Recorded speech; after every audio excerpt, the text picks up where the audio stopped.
400 રૂપિયાના ફિલ્મ જોઈએ એમાં આ 400 રૂપિયાના ફિલ્મ આઈ એમ સોરી મને માફ કરજો લાઈવમાં પણ તમે જોવો છો. અમુક પિક્ચરો જોવો, મહારાણા પ્રતાપના જોવો, છત્રપતિ શિવાજીના જોવો. હમણાં કંઈક ઓલી કેરળ સ્ટોરી આવી છે, શું કહેવાય ને, નથી ખબર તમને? તમે મારી જેમ ભગત લાગો છો. મને હજી ક્રિકેટર ઓળખતા નથી આવડતું, કારણ કે વિષય નથી. મેં કીધું બોલી કેવી કેરળ સ્ટોરી ને, ધ કેરલા સ્ટોરી. હા એ બાત, વાહ વાહ વાહ, જોરદાર તાળીઓથી વધાવો. આમાં અમુક તો બિચારા સાઈન નો બોલો કે આવડા નહીં ક્યાંક આપણને સડાઈ દે. તો પિક્ચરો જોવો, હારા જોવો. આ વડીલોના સમયની અંદર કેવા ગીત આવતા, મર્યાદા વાળા ગીત. છોડ દો આંચલ જમાના ક્યાં કહેગા, તો એ મર્યાદા હતી. એમાંથી આ થોડુંક ટૂંકું કર્યું, જન્મ જન્મ કા સાથ હૈ હમારા ઓર તુમારા.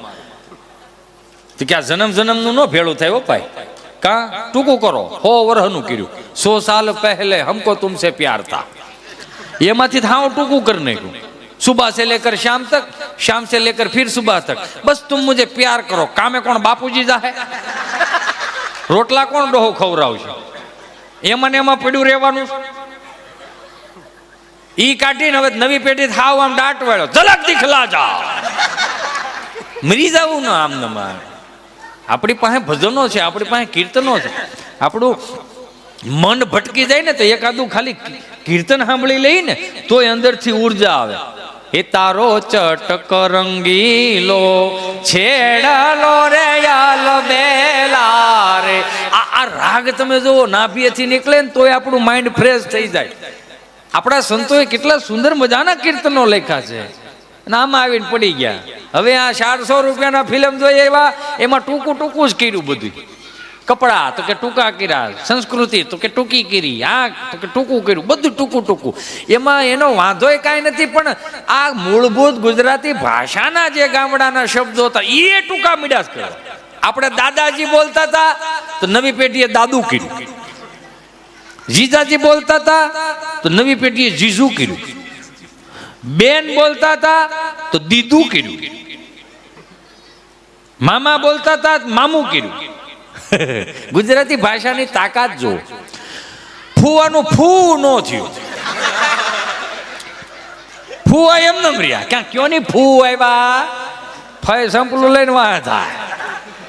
જે છે છે ને જે રહે રહે, નકર આ ટૂંકું કરવાનું એટલું બધું રીઝન નથી. કે 30 વર્ષ પહેલા ક્યાં આપણી બાયક આપણા બાપુજીએ કીધું હતું કે ટૂંકા કપડા પહેરશો હારા લાગશો? કોઈ દી નથી કીધું. પણ છતાંય જા આ ટી શર્ટનું સંશોધન પુરુષો માટે થયું હતું, છતાંય નથી બહેનો કે અમે પણ પુરુષની સમવડી થાવ. તમે પહેરો વાંધો ને, તમ તાર પહેરો. આ જીન્સનું સંશોધન પુરુષો માટે થયું, હમ ભી પુરુષ કે આગે બઢેંગે. હા લ્યો પહેરો તમ તારે પહેરો, બાપ પહેરો. ઢેલ કાશબા જેવા બૂટ નીકળ્યા, એનું સંશોધન પુરુષોને પહેરવાનું હતું, છતાંય બહેનો નહીં રૂકેંગે, પહેરો તમ તારે, કાંઈ વાંધો નહીં. તમારે ઊભું જ નથી રહેવાનું, પહેરે જ રાખો તમ તારે. પણ પરંપરાનો અમારા બાપ દાદાનો એક ધોળો લેંઘો હતો, એને તો રહેવા દીધો હોત, એને પ્લાઝો કરી નાખ્યો. પછી લણ ફોલતા ફોલતા કે હે વિમળા બેન તમારા ભાઈ વાહે કઈ વૈધું નહીં. બધું રિનોવેશન થઈને આવે છે, કાંઈ નવું નથી આમાં. હા તમે જીવી ગયેલા છો ને મને તાજું કરવાની ઉપાધિ છે કે દાદા ભૂલાય કેમ જાય. ક્યાં ખાલી 5 પૈસા, એટલે કે 5 પૈસા હો, ખાલી 5 પૈસા. તમે મોકે આવ્યા છો કે સીધી 2000 ની નોટો મીડ્યા ફાળો. 10 અને 500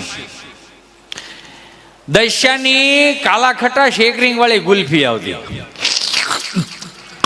મૂળ શું હોવાની. એમાંય પાછા બા શરત મૂકે, વાડીએ સા દેવા જાને તો 10 પૈસા આપું. એટલે આપણે કે તે તો ઓલા કીટલીના થર્મોસનું ને એવું કઈ હતું ને, એટલે એક મોનોકોટોનું ડબલું હોય, અંદર દેતવા હોય, એમાં કળશો, અંદર સા, માથે પિત્તળની ઢાંકણી. એક હાથમાં તમને કહું સાનું ડબલું ને એક હાથમાં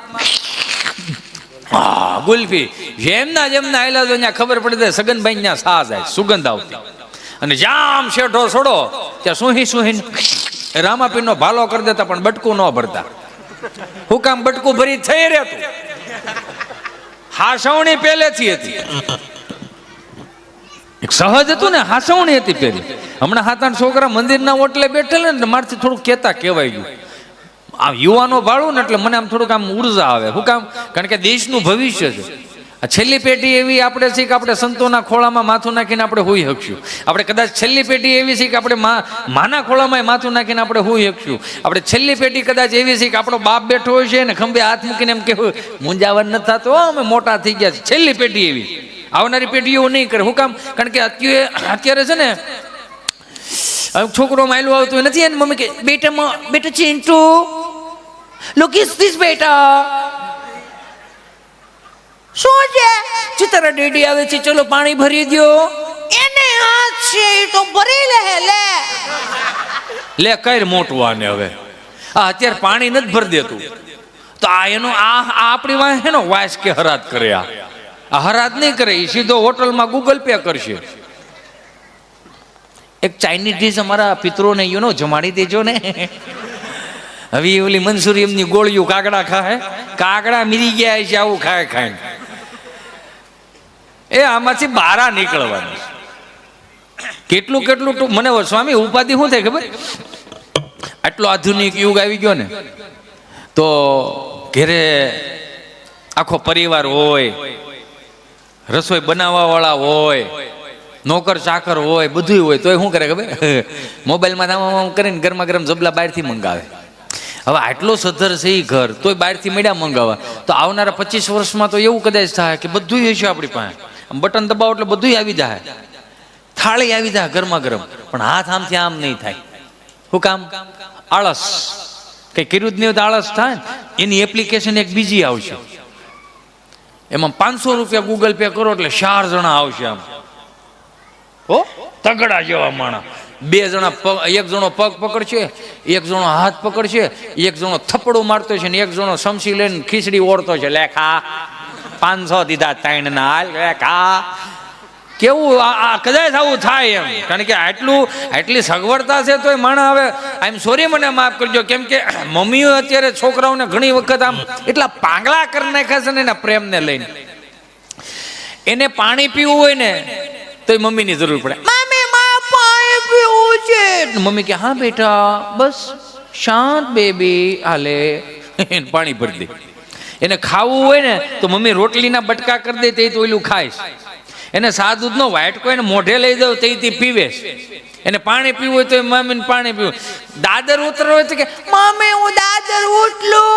ના બેટા પડી છું ભાઈ. ધક્કો મારીને એટલે મોટું થાય. આખું ઘર આમાં નામાં જ છો તમે ડીગી કરવા. મને ધક્કો મારે એટલે મોટું થાય. બધા બેઠેલા બધાને ખબર છે ગામડામાં આપણા માવતરે આપણને પ્રેક્ટિકલી મોટા કર્યા. પ્રેક્ટિકલી એટલે પેલા સહન કરાવ્યું, પછી એ અનુભવાયું કે આમ થાય ને આમ ન થાય. 5 ઓસરીનું મકાન હોય, બા કદાચ એ હોપડું લઈને તમને કહો મગ હમા કરતા હોય, તલ હમા કરતા હોય, સંયુક્ત કુટુંબ હોય, 1-2 જણા તમને કહો ફળિયામાં ખાડા કરતા હોય, 1-2 શેરીમાં રમતા હોય, 1-2 હજી તમે ગોઠણિયા પર ધીમે ધીમે મોટા થતા હોય, બા આમ ઓલું છોકરું આમ રમતું હોય ને એટલે ઓસરીને કરે લે અહીંયા પડી જાય, લે અહીંયા હાલ પડી જાય, રસીલા આને લઈ જાઓ પડી જાય, અહીંયા હાલ જો પડી જાય મારો દીકરો અહીંયા હાલ. ત્યાં બાપા ખાટલે બેઠા હોય ફળિયામાં, ઈ બેઠા બેઠા હું કે ખબર ધૂપકો માર મારો દીકરો હાલ, લે કૂદકો માર હાલ આવ્યો પણ પડી જાય, તું સાન મુની ધૂપકો માર. ધૂપકો મારે પડે વાગે લોહી નીકળે ને ગાંગરોટો સડાવે તો ઈ દાદો બેઠો બેઠો ખાલી એટલું જ કે ઊભો થઈ જાય તો કીડી મરી ગઈ. હવે આપણે એના પેટના તો એ કીડીઓનો વિષય, પણ વિચારવા કરતા એનો બેક સ્ટેજ એને કેવો વિચાર આપીને ગયા કે અમારી હયાતીમાં તમે આટલું રોવો છો, અમારી હયાતીમાં તમે આટલું પડો છો, આ તો અમે છે ને તમને ઊભા કરશું. કાલ સવારે અમે નહીં હોય તે સમાજમાં કોઈ તમને બાવડું પકડવા નહીં આવે. આવી રીતે ઊભા થઈ જાઓ, આમ જ વાગશે ને આમ જ સહન કરવાનું છે. તમને ખુદ તમારા પગે ઊભા થઈ જાઓ. આવું પ્રેક્ટિકલી ક્યાંય કદાચ આમ જુઓ 5 લાખ રૂપિયા છોકરાને ભણાવવા દે તો આવું આપે. એ કોણ આપે? સંસ્કાર આપે, સારી વસ્તુઓ આપે, સારા સંતો આપણને આવું શીખવાડે કે આ થાય, આ ન થાય, આ કરાય, આ ન કરાય. નકર આ કોવિડ ગયો એમાં કઈ હું ઓછા હેરાન થયા? કેટલા હેરાન છે. અમારે ગભો મારી પાસે આવ્યો, મને કહે વેક્સિન દેવડાવવા જાઉં છું. મેં કીધું હાલો વેક્સિન દેવડાવવા જાય. આમાં નર્સબેન બેઠા હતા, નર્સબેનની સામે ઓલો ગભો બેઠો હતો, તો ગભાએ ખાલી એટલું આમ હામાં બેઠો ને એટલે નર્સબેને એટલું પ્રેમથી પૂછ્યું કે તમારો પહેલો ડોઝ છે કે બીજો ડોઝ? બીજો ડોઝ. અચ્છા બીજો ડોઝ છે, તો પહેલો ડોઝ કયા હાથે આપેલો હતો? જમણા હાથે. અચ્છા જમણા હાથે. તો આમ એટલા ગભરાવશો શા માટે? ગભરાતો નથી, વિચારું છું. શું વિચારો છો?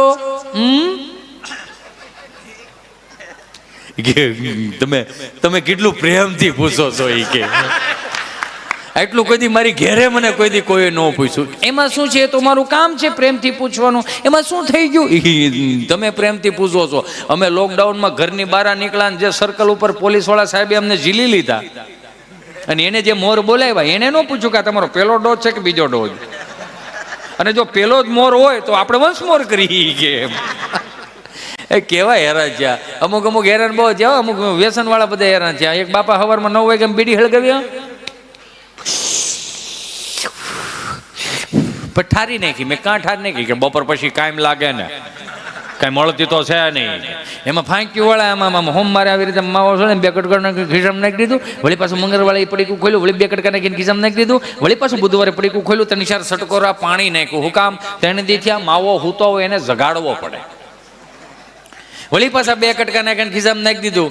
ગુરુવાર શુક્રવાર શનિવાર સુધી આવું વહેલું. શુક્રવારે મેં અજુકતું જોયું, ખાલી આટલું જ કર્યું. આમ મેં કીધું આ શું કર્યું? એ કે ગામમાં ખાવા નથી મળતો, આપણને ઊંઘવા તો મળે છે. એમાં જે લોકડાઉનની અંદર હમણાં એક બાપાની તે લોકડાઉનની અંદર ખબર અંતર પૂછવા ગયો. દાદા મજામાં? મજાનો દીકરો થામા ઓક્સિજનની પાઇપ ઉપરથી પેલા પગ લઈ લે પછી તું ખબર અંતર પૂછ મને જે કેવું હોય નહીં. એમાં 9 નંબરના ખાટલામાં 9 નંબરના ખાટલામાં 10:30 વાગે ને એટલે દર્દી સીતારામ. સોમવારે એવું થયું, મંગળવારે વળી પાછું તમને કહું 9 નંબરના ખાટલામાં બીજો દર્દી આવ્યો. 10:30 વાગ્યા સીતારામ. ડોક્ટરો વિચારમાં પડી ગયા કે 9 નંબરના ખાટલામાં 10:30 વાગે એવું તે શું થાય છે કે સીધો પાછું તમને કહું બુધવારે દર્દી આવ્યો 9 નંબરના ખાટલામાં 10:30 વાગ્યા સીતારામ. આ તો બધા આવડા આમ આ છે શું થાય છે? બધા ડોક્ટરો અદપુ વાળે ઉભા રહી ગયા, આપણે જોવું છે શું થાય છે. તમે એટલા બધા સિરિયસ થામાં, એ આમ હું ડોક્ટર બે જોઈ લઉં, તમે આમ ખુલ્લા રહ્યો. તમે કાં મારી એરું એટલા બધા ડીપમાં ઉતરી જાઓ. હવે એમાં એટલું બધું કંઈ હતું ને. 6 વાગે ઓલી કામવાળી કચરા પોતા કરવા આવે, કચરા પોતા કરે, મોબાઈલની રીલ્સ ઉતારે, ફોટો પાડે, વિડીયો જોવે. 10:30 વાગે બેટરી ઉતરી જાય એટલે વેન્ટિલેટરની પિન કાઢીને ચાર્જરની ભરાવે. એટલે એક્ઝેક્ટ 10:30 વાગે ઓલો સીતારામ. ગજબ. મેં ગભાને પૂછ્યું, મેં કીધું લોકડાઉનના 2 વર્ષમાં તું શું શીખો? મને કે ઘણું આવડી ગયું. મેં શું આવડ્યું? એ કે હંજવારી કરતા કરતા આગળ આવવાનો, પોતો મારતા મારતા પાછા લાવવાના. એમાં ઘણા શીખી ગયા પણ કોઈ કહે નહીં. અઠવાતા હતા બહુ બધા પણ કોઈ કીધું નહીં શું થાય છે ને શું નહીં. હમણાં હું ને મારી વાઈફ ધર્મપત્ની અમે 2 જમવા બેઠા હતા ને જમવા બેઠા ને બરોબર પાવર ગયો, લાઇટ વી ગઈ દેશી ભાષામાં. તો રોટલીનું બટકું તોડીને આમ દાળમાં બોળીને હું ખાતો હતો ને પછી સલાડમાં મૂળો હતો, મૂળો ખાધો ને. મેં કીધું મૂળો ચીકણો છે? મને કે મૂળો ચીકણો ન હોય. મેં મૂળો ચીકણો છે પણ મને કે મૂળો ચીકણો હોય જ નહીં. મેં તું લે તું ખા. એક પતીકડું એને દીધું, એ ખાતા ખાતા મૂળો ચીકણો છે ને મૂળો ચીકણો કે હા હો મૂળો ચીકણો. લાઈટ આવી પછી ખબર પડી કે મારી પ્રેમમાં એટલી આંધળી થઈ ગઈ હતી, મીણબત્તી સુધારીને ખવડાવી દીધી. કાંઈક તો રીત રાખ, કાંઈ હાવ આમ થોડું હોય કેવરાવે યાર.